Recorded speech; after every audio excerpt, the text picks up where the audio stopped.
Hey guys, hope you guys are doing well. Coming to you guys from interior Alaska right now. Sun's just getting ready to set. We've been out all day long scouting some moose, trying to get a good beat on where the cows are. So when the rut comes in a few months, I'll have a good idea where to start looking for those big bulls. So we had some good luck. At the very end of this, I'll throw up the images in the video. You guys can kind of see what I was looking at. Right now, I'm finding them generally in ponds just like this, eating some of that submerged vegetation. But I did promise yesterday on my Instagram that I would do a question and answer video for everybody. And I had a whole bunch of people write in some stuff. So I'd love to get to that. I'd love to talk about some of those questions. And let's get after it.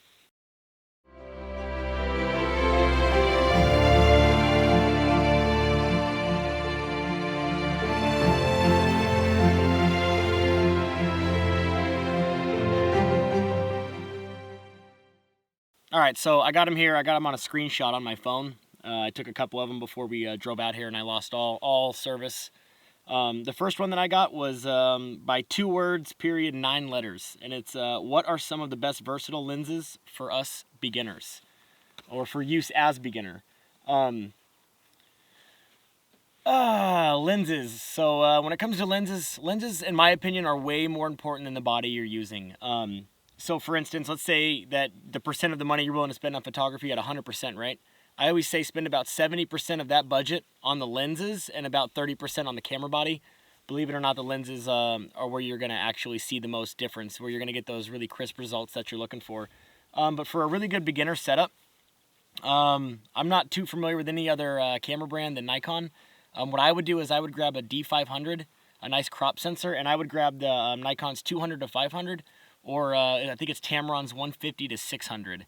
Both of those, I believe they're both below $1,500 for those lenses, and they're phenomenal.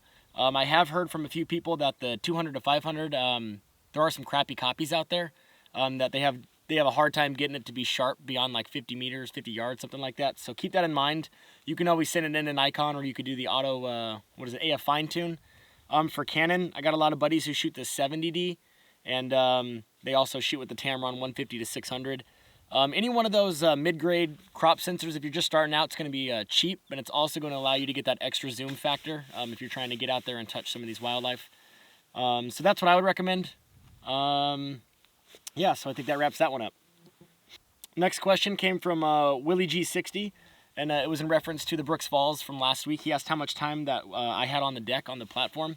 It was right around an hour. They give you an hour on the Brooks Falls deck, but at the Riffles, it was unlimited. So it's about 100 yards south of Brooks Falls. There's another platform, and you could sit there as long as you wanted. But it was 1 hour on the Brooks Falls platform. Next up, good buddy of mine, Tony Morrison, asks, how do you stay inspired and fulfilled by wildlife photography? That's a phenomenal question. For inspiration, I just kind of go outside. I mean, I wish there was some like nitnoid that I could nail down to what inspires me, but just being out here and seeing what all Alaska has to offer, or what nature has to offer, that does it for me. It does it for me every single time. There's really not an hour in the day that passes by where my brain is not out here thinking about what's going on, what I could be out watching or documenting or just enjoying. So that's what keeps me motivated, is just being out here. Every time I come out here, it reignites that fire. So it's I don't really ever have to be inspired. I just have to continue to go out and keep that ember burning, keep that fire burning. And being fulfilled by wildlife photography is, for me, it's behavior.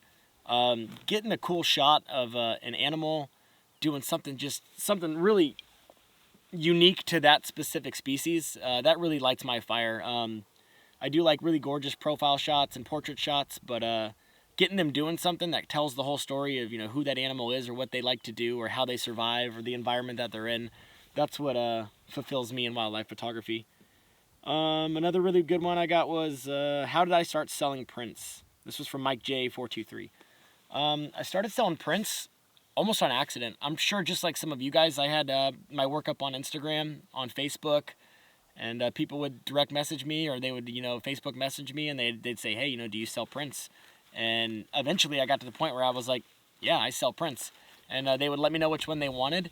And then before I had my own printer, like the one you guys saw in the other video, I would just third-person party it, right? So we would work a deal for whatever size, canvas, metal, matte, whatever it was that they wanted. And I would actually just third person it through Bay Photo. They would do the printing, and then they would ship direct to whoever the customer was, and then we would work the finances between me and the customers. So Bay Photo, you know, it didn't matter to them. They just received an order and shipped it to the customer. They've always done really good. Now what I do is I print the photos at home in my basement with the IPF 8400. I package them up, I do all that, so I have quality control, and then I ship it out. But how I got started was just people reaching out. Now I have a website. You can contact me through my website, and I do a lot of print sales through that. Let's talk about the next question. What's your go-to camera gear for wildlife? This is MJ Mead Photography, I believe. I hope I didn't butcher that. She's got some phenomenal work. You can check that out on Instagram as well. But those are I have two different answers to that. What do I do for wildlife photography in the sense of what do I pack to go on a big trip? Or what do I take on just a normal outing like I am today?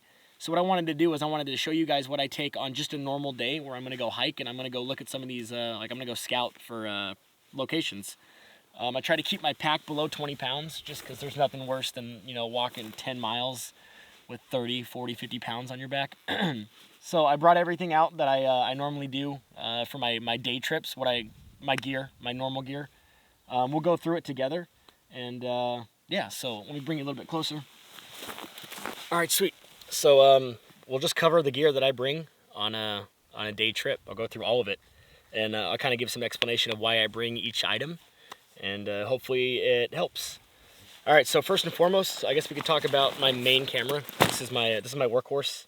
9 out of 10 times, if I'm gonna go do wildlife photography, you're looking at the setup right here. It's always the D850 with the battery grip. I like the battery grip both for the battery, but it also gives me that 9 frames per second. And then the Nikon AFS 600mm f4, the G version.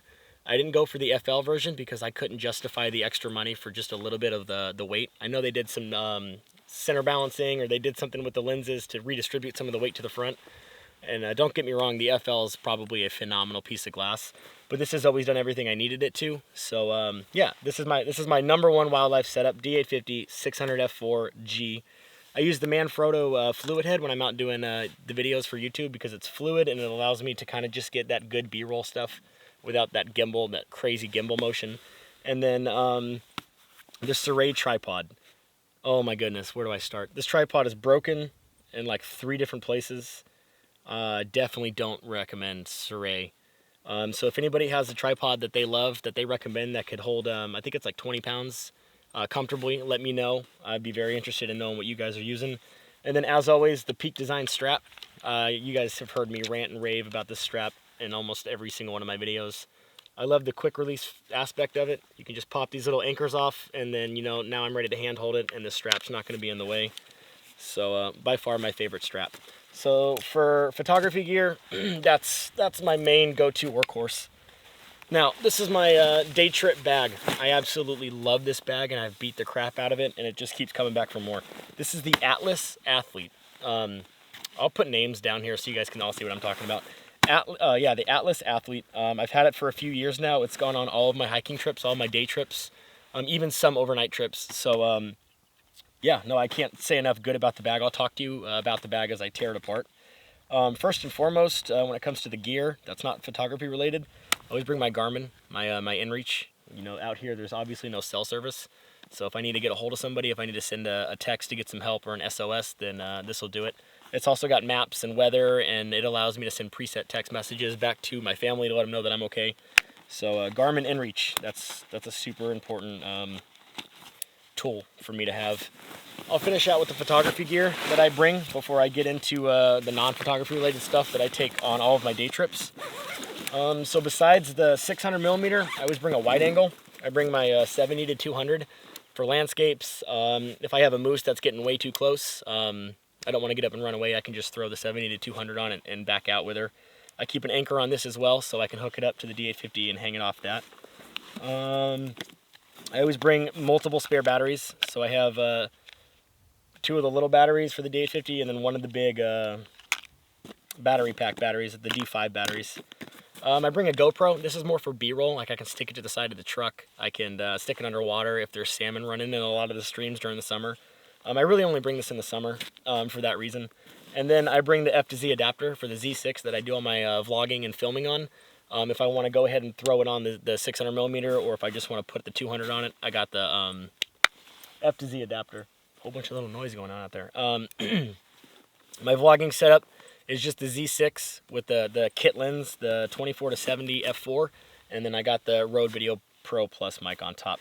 That's literally, photography-wise, that's all I bring. I try to keep it as light as possible because there's, like I said, there's nothing worse than hiking around all day in the tundra and your back hurting, and trust me, you don't need all the gear you think you're going to need when you go out and do this stuff. But let's jump into it. Let's talk about the stuff, what else I bring for wildlife photography. I always bring a headlamp, and I always bring a multi-tool, just your standard multi-tool. This one was work issued, so it's just got your standard stuff in it, nothing special there. I'll set the stuff out as we go. Okay, what else we got? Next big pocket. Always bring a good set of binoculars. I keep that in the top pocket, easy access, throw it off, and I can do some scouting with those.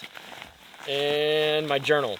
You guys have heard me rant and rave about my journal before. When I'm at places like this and there's really no wildlife or there's nothing going on, I just kind of write about what's going on. I write about what I'm seeing, what I'm hearing, whatever I'm feeling really is what I'll throw in this journal. Big fan of doing the journal. So if you guys aren't doing that, I highly recommend doing that. Put this stuff back. All right, let's go into the side pockets. Just my standard water bottle. I always keep that topped off when I leave the house. I don't even know what brand it is. I think I got it at like REI or something. And then my wife hooked me up. She got me one of the Life Straw bottles, just in case I did run out of water and I'm out hiking. The streams and the lakes and the ponds up here are generally pretty clean, but I obviously still, since I don't want to boil it, I'm gonna run it through this. I could just go fill this up right here, let it sit for a couple minutes, and then I could fill up my bottle. So I always bring my Life Straw bottle just in case. And moving on. So I like this pack so much because it's a back open for the photography gear, so I don't got to worry about it getting wet when I lay it down, and it's a top open for everything else. Anything in here? Nothing in there. All right, so in the front pocket right here, I have mosquito net because, man, you gotta have, it's just a necessity. And then a lighter. Always have a lighter. I don't know if that's just something the Army's taught me. Just kind of always have a way to make fire. And then I have a little bit of camo. If I just need to break up the silhouette, I can do that. I don't bring like a ghillie suit or anything when I'm out hiking just because it's too cumbersome. So that's the only camouflage that I bring. And then what else we got going on in here? Ooh, this would be fun. Let's talk about this. I got my jacket, my weather jacket, and then I have a sweater because it's actually cooling off right now as the sun sets, and I'm going to need to throw that on. Other than that, I bring my meal. Canadian MREs. So I did some training with the Canadian Air Force a few months back, and they hooked me up with a big box of their meals ready to eat. And let me tell you, they are so much better than the Army's, the U.S. Army's MRE. The only difference is they don't have a heater.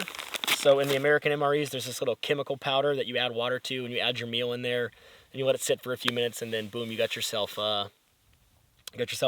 want to say it's warm, but it's not. You got like half of it's like lava of Mordor, and the other half is like Arctic tundra, and then somewhere in the middle you get this lukewarm thing. So that's how that works with the heater.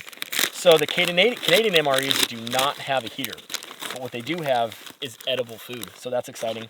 I'm just gonna crush this right now, but that's it. That's all I bring. That's my go-to gear tip.